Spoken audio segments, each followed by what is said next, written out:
Birštono muziejuje atidaryta Birštono meno mokyklos dailės klasės mokinių tapybos paroda, skirta Mikalojaus Konstantino Čiurlionio 100-osioms mirties metinėms. Plačiau apie šią parodą papasakojo Birštono muziejaus direktoriaus pavaduotojas Vytautas Šeškevičius. Neseniai jūsų muziejuje atidaryta mokinių tapybos paroda 100-osios Čiurlionio metinėms. Sakykite, kam kilo mintis surengti šią parodą? Na, ši paroda kilo meno mokyklos dėka. Meno mokyklos dailės studijos mokytojo Remigijaus Janušaičio tikriausiai ir mokytojų dailės studijos meno mokyklos. O mes tik tai paprašėme, kad jie sutiktų čia eksponuoti ir mes labai džiaugiamės šitą parodą. Kurių mokinių darbai atrinkti į parodą, ar visi tapusieji? Tai tikriausiai čia atrinkta geriausia paroda, nes aš kaip mačiau meno mokyklų, tai ten žymiai daugiau buvo tų darbelių, bet jau jie čia atrinko pačius geriausius ir čia yra daugelio mokinių darbai. Aš nenorėčiau skirti nieko visiškai, nes yra tikrai daug mokinių ir jų mokytojų. Ar Birštono menininkai vaikai noriai tapo? Tikriausiai noriai, nes šita paroda jau ne pirma pas mus ir anksčiau buvo parodos, tai tikriausiai, kad tikrai jie lanko noriai ir mes priimam labai noriai jų parodas. Paroda skirta Čiurlionio 100-osios metinėms. Ar mokiniai darbuose stengiasi atkartoti jo darbus? Na, tai tikriausiai būtų labai malonu išgirsti pačių mokinių, ką jie čia mato savo darbeliuose tuose. Vis tiek kokia jų vizija, kaip jie čia susiję su Čiurlionio paveikslais, nes Čiurlionio paveikslai tai yra kaip ir vizija, pasaka, simboliai, nes labai įdomus ir mokinių tikriausiai, ir mes tikriausiai išgirsime, ką jie čia pavaizdavo, nes mes ruošėmės surengti ir pristatymą šios parodos kartu su mokiniais, su jų mokytojais, tai bus tikrai labai smagu išgirsti, ką jie čia mato savo tuose paveiksluose, ką jie čia vaizduoja. Kaip jūs pats vertinate šios darbus? Galbūt išsirinkote mėgiamiausią? Čia man tikrai labai įdomus visi paveikslai ir aš nenorėčiau skirti. Tikrai, nes kiekvienas darbelis yra savitas ir įdomus ir visi.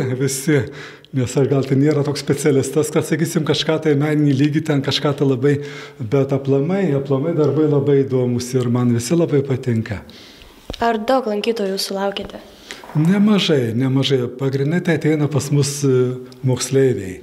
Moksleiviai grupėmis ir iš mūsų gimnazijos, taip pat ir atvažiuoja iš kitų mokyklų.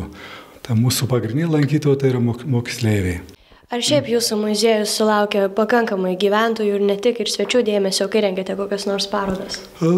Sulaukime, taip. Ir čia mes turim tiesiog tokius pagrindinius, gal nuolatinius lankytojus. Tai ir meno mokykla, ir mūsų gimnazijos, taip pat ir bibliotekos, kaip mes gražiai bendraujame, taip pat ir su bendruomenės, su bočių, sveikuoliais ateina žmonės. Tai mes juos kaip tik tai kviečiame į pristatymus ir jie dalyvauja ir mūsų pagrindiniai lankytojai yra taip pat. Dabar artimiausia jūsų planai, galbūt kažkokie renginiai ar parodos vyks? Tai šitos parodos dabar vyks iki gruodžio vidurio, po to mes turėsime meno mokyklos dizaino studijos Vilmos Krasauskienės darbų parodas. Tai jau tradicinės tokios jau prieš naujus metus kalėdinės bus turbūt toks šių metų užbaigimas. O kitų metai tai bus vėl planuojame parodos ir taip mes kas pusantro mėnesio taip keičiame parodas. Kuriuo laiku sulaukite daugiausiai lankytojų? Na tai daugiausiai turbūt būna pavasarį. Taip jau kada mokslo metai įsibėgėja į pabaigą, labai tada mokiniai važinėja ekskursijos ir iš kitų miestų atvažiuoja. Žiemą biskutuką būna mažiau. Bet pavasarį, vasarą, rudenį pagrindinai mūsų būna lankytojai. Jūsų žodis žiūrovams, galbūt norėtumėt pakviesti prieniečius, birštoniečius? Taip, būtinai kviečiu birštoniečius, taip pat ir prieniečius lankytis Birštone, taip pat mūsų muziejuje. Na ir kartu pabūti su mumis, pasižiūrėti mūsų Birštono kurorto istoriją ir pačio Birštono nes pas mus salėse yra ekspozicijos nuo pat seniausių laikų iki šių dienų ekspozicijos. Taip pat ir Birštono kurorto atsiradimas ir jo vystymasis pats ir dabartis. Tai todėl mes mielai labai visus priimame ir norim pabendrauti su visais tikrai.